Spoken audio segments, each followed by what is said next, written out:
تو ہماری کہانی دیکھنے کے لیے ہمارے چینل کو سبسکرائب کریں اور ہماری ویڈیو کو لائک کریں۔ تو چلو آئیں مل کر دیکھتے ہیں آج کی نئی کہانی۔ کرن ایک کم عمر کی بیوہ لڑکی تھی جس کے شوہر کا انتقال ایک کار ایکسیڈنٹ سے ہو گیا تھا۔ جب اس کے شوہر کا آخری وقت تھا تو اس سے پہلے اس نے اپنی بیوی کو بلایا اور کہا، کرن، میرا آخری وقت آ گیا ہے۔ میری لاپرواہی کی وجہ سے میں آج تجھے چھوڑ کر جا رہا ہوں۔ اپنا دھیان رکھنا اور کوئی اچھا سا لڑکا دیکھ کر دوسری شادی کر لینا۔ ایسا مت کہیں، میرا آپ کے سوا ہے ہی کون؟ میں آپ کے بغیر کیسے رہوں گی؟ میں دوسری شادی نہیں کر سکتی۔ میرے دل میں صرف آپ ہی ہیں۔ ایسا سنتے ہی وہیں اس کی ڈیتھ ہو جاتی ہے۔ ادھر کرن کی ساس ایک پرانے زمانے کے خیالات والی عورت تھی۔ اس کا کہنا تھا کہ اس کی منحوسیت کی وجہ سے میرا بیٹا مرا ہے، اور کہتی تھی کہ بیوہ عورت بہت حقیر ہوتی ہے اور بہت منحوس ہوتی ہے، اس کی منحوسیت سے سب کو بچنا چاہیے، اور کہتی ہے، میں نے اپنے بیٹے سے کہا تھا کہ اس کے ساتھ شادی مت کر، یہ منحوس ہے۔ اس نے میری ایک نہ سنی، اب دیکھو یہ چڑیل کھا گئی میرے بیٹے کو۔ ماں جی، آپ ایسا کیوں کہہ رہی ہیں؟ آپ کے بیٹے کے ساتھ ساتھ وہ میرا شوہر بھی تو تھا، میں ان سے کتنا پیار کرتی تھی۔ اب تیرا شوہر نہیں ہے اور نہ ہی میرا بیٹا، تو نکل جا میرے گھر سے اپنی منحوس شکل لے کر۔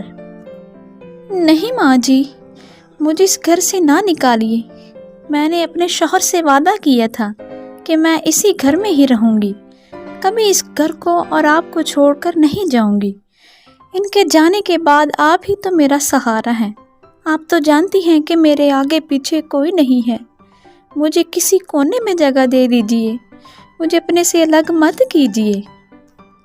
ٹھیک ہے، اگر تجھے یہاں رہنا ہے نا، تو اس گھر کے ساتھ ایک کچا جھونپڑا ہے، تم وہیں رہو گی اور وہیں اپنی بیوگی کاٹو گی، اور کسی کے ساتھ ملنے کی ضرورت نہیں ہے، وہیں اپنی منحوسیت کاٹنا، اور میرے سامنے بھی آنے کی کوئی ضرورت نہیں، اور جیسا جیسا میں کہوں گی تجھے ویسا ہی کرنا پڑے گا۔ بس ایک سوکھی روٹی ملا کرے گی اور تمہیں اسی سے گزارا کرنا پڑے گا۔ اگر منظور ہے تو بول، کیونکہ میں اپنے اصولوں کی بہت پکی ہوں۔ مجھے پتہ ہے کہ بیوہ عورتیں زیادہ کھانا نہیں کھاتی۔ ماں جی، آپ جیسا کہیں گی میں ویسا کرنے کے لیے تیار ہوں۔ پھر کرن بہت سادگی سے اس جھونپڑے میں اپنی زندگی بسر کرنے لگتی ہے، اور اس کی ساس اس کے ساتھ بہت برا سلوک کرتی تھی، کبھی کبھی کھانے کے لیے کچھ نہ دیتی تھی، اور کرن بیچاری بس اسی پر ہی گزارا کرتی تھی۔ کبھی کبھی وہ چاول دے دیتی اور کبھی کبھی سوکھی روٹی، لیکن کرن بیچاری کیا کرتی؟ لیکن اسے باغبانی کا بہت شوق تھا، تو اس لیے وہ اپنے کمرے کے ساتھ ہی کچی زمین پر سبزیاں اگایا کرتی تھی، اور ان کی خوب دیکھ بھال کرتی تھی، اور اپنی ساس کا بھی خیال رکھتی تھی۔